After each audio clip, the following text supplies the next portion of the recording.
지난 영상에서는 술알못, 와알못도 잘 마실 수 있는 달콤한 와인, 스위트 와인에 대해 알아봤습니다. 그런데 여기 진정한 주당들을 위한 독한 와인이 있으니 바로 포트 와인이나 셰리 와인 같은 주정 강화 와인입니다. 독한 와인은 어쩌다 탄생하게 된 것인지 오늘은 주정 강화 와인에 대해 알아볼까 합니다.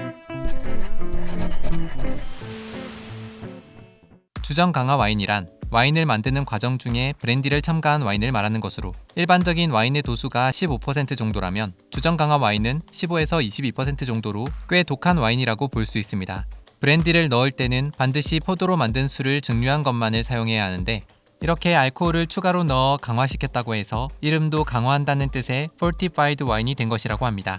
그렇다면 대체 누가 왜 이런 와인을 만들게 된 것일까? 중세 무렵 영국과 프랑스 사이에선 100년이 넘게 전쟁이 이어집니다. 이것이 바로 그 유명한 100년 전쟁으로, 이후 프랑스와 사이가 나빠진 영국에선 더 이상 프랑스의 보르도 와인을 수입하지 않기로 결정합니다. 와인은 마시고 싶지만 영국에선 기후가 안 맞아 포도나무를 키울 수 없고, 그래서 17세기 후반 프랑스 대신 눈을 돌리게 된 곳이 있으니 바로 포르투갈과 스페인이었습니다. 하지만 거리가 좀 멀었던 탓에 와인을 가져오다 보면 맛이 변하거나 상해버리기 일쑤였습니다. 그래서 생각해낸 것이 바로 와인에 도수가 높은 브랜디를 넣어 와인 맛이 변질되는 걸 막는 것이었습니다. 덕분에 영국은 포르투갈에서 마음껏 와인을 수입해 올 수 있게 됐고, 당시 이용했던 항구 이름 오포르트에서 이름을 따와 포트 와인으로 불리게 됐다고 합니다. 스페인을 대표하는 셰리 와인 역시 포트 와인과 비슷한 이유로 만들어졌는데, 원래 셰리 와인은 스페인의 남부 지역인 헤레스 데라 프론테라 지역의 유명한 일반 와인이었다고 합니다. 그러다 영국인들에 의해 주정이 첨가되고 오랜 시간 보관이 가능해지며 셰리 와인 역시 전 세계로 퍼져나가기 시작한 것이라고 합니다. 특히 먼 항해를 떠나는 선원들에겐 필수품이었는데, 콜럼버스가 항해를 떠날 때도, 마젤란이 항해를 떠날 때도 배에는 어김없이 이 셰리 와인이 가득 실렸다는 기록도 남아있다고 합니다.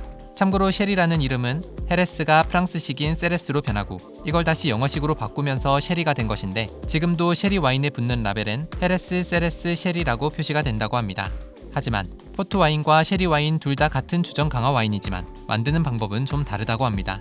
포트 와인은 레드 와인을 만드는 발효 과정 중간에 브랜디를 넣는데, 발효를 인위적으로 중단하기 때문에 아직 알코올로 바뀌지 못한 포도의 당분으로 인해 단맛을 내는 것이 특징이라고 합니다. 이에 반해 셰리 와인은 발효가 어느 정도 다 완료된 시점에서 브랜디를 넣기 때문에 단맛이 거의 없는 드라이한 맛이 특징이라고 합니다. 그러니까 한마디로 브랜디를 언제 넣느냐에 따라 포트 와인도 되고 셰리 와인도 된다는 사실. 드라이한 맛의 셰리 와인은 식사 전, 식전주로 인기가 좋고, 단맛이 있는 포트 와인은 식사 후 디저트 와인으로 제격이라고 하니 기억해 두시면 좋을 것 같습니다. 지금까지 주정 강화 와인에 대해 알아봤습니다.